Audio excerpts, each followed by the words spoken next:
Hello, welcome back to Delectable You. Today we are making a breakfast. We are making a traditional North African dish called shakshuka. It's really fun to say and it's really fun to eat and it's very delicious.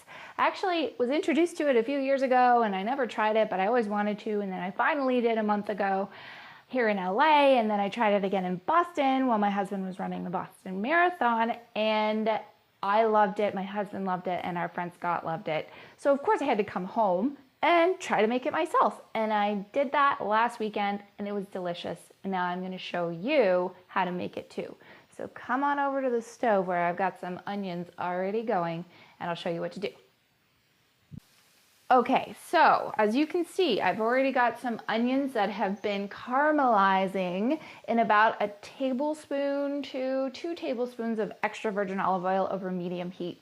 So what I did is I took 2 medium-sized onions and I cut each one differently. I cut the first one in small dice so that they would melt into the sauce that we're going to create. And then I took the other one and I sliced it thinly so that we could still have some full onions left in our sauce at the end. So they have been caramelizing now for about half an hour. So all the flavors are coming out and they're delicious. So now what I'm gonna do is add 5 cloves of garlic that I've actually already minced up for you. So we're gonna add this in and stir it all around and make sure that you don't burn the garlic, because garlic burns really easily. So to be on the safe side, if you want, you can turn the heat down to medium low to low just to make sure it doesn't burn. And you're just gonna toss this around for about a minute until you smell the garlic. That's how you know it's ready. And then we're gonna add something else. All right, so to this we're gonna add about a half a cup of chopped up roasted red pepper. So I already had some in a jar that I'm using, but if you'd like to use fresh red pepper, I would suggest using half a fresh red pepper that's chopped to small to medium dice and putting it in the pan probably about 15 minutes into the caramelization of the onions. But we're gonna use this roasted red pepper that we got from a jar. And then we're gonna add about 1/4 cup of sun-dried tomatoes. Stir that around. Okay, I'm gonna add a teaspoon of ground cumin, a half a teaspoon of cayenne pepper, a half a teaspoon of paprika, a teaspoon of kosher salt, and about half a teaspoon of pepper. And just mix this all around until it's all incorporated. So to this, we are gonna add a 28-ounce can of plum tomatoes with all of the sauce to go along with it, as well as 6 sprigs of fresh thyme that have been chopped up. And we're gonna turn the heat up so that it can simmer. And we're going to just, with the butt of our spatula, roughly chop up the plum tomatoes so that we don't get whole bits of plum tomatoes in each bite.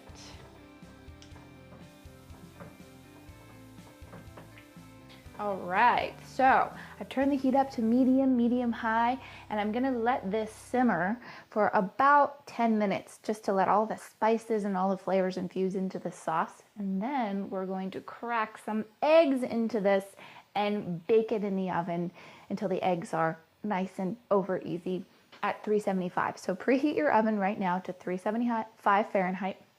Let this cook, and then we're gonna add eggs. Okay, so it's been simmering for 10 minutes. The oven is ready. We are almost at the end and then we can eat. So what we're gonna do is we're gonna create 4 little divots in the sauce, and then we're gonna break an egg into each divot, and we're going to stick this pan in the oven and bake it for about 7 to 10 minutes depending on how you want your eggs cooked. Now, if you don't have an oven-proof skillet, don't worry. You can still bake this just put a lid over top of it on the stove itself until the eggs cook. So don't worry about it, but we're gonna bake it. So you don't wanna crack the egg directly into the pan because even the most experienced egg crackers can still get an eggshell in with the egg when they crack it. And you don't wanna be fishing an eggshell out of your shakshuka. So let's crack it into a bowl first. We're gonna do this one at a time. And I'm gonna create a little space, just like that. And then you're going to just place the egg inside the divot. And then you're gonna repeat the process for all 4 eggs.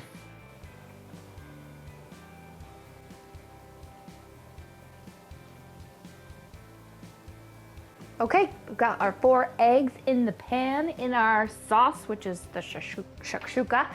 And all we need to do is bake it. So I'm gonna put it in this very hot oven. I'm wearing oven mitts because this pan is already very hot. Bake beautifully.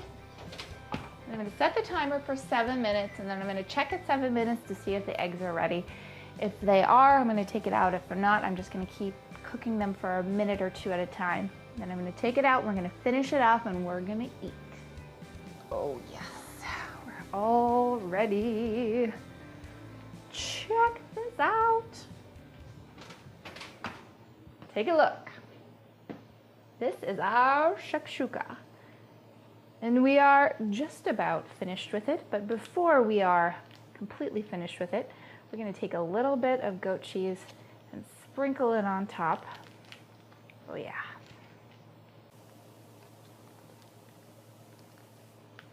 And finally, a little bit of chopped parsley. And there you go. There's your shakshuka. Don't touch this pan. It is very hot. And actually, I'm going to put these on before I accidentally touch the pan because that's something that I would do. So this is my shakshuka. I am going to eat this with some sourdough bread that I'm going to toast. And it's going to be delicious. There's 4 eggs in here. But it actually, you'd think it would serve 2 people, but it actually serves 4 because there's so much stuff going on here. So make this for breakfast, even make it for dinner if you want to. But either way, enjoy it with somebody you love. And I will catch you here next week. Thank you so much for joining me. This has been Lauren with Delectable You. Enjoy your shakshuka.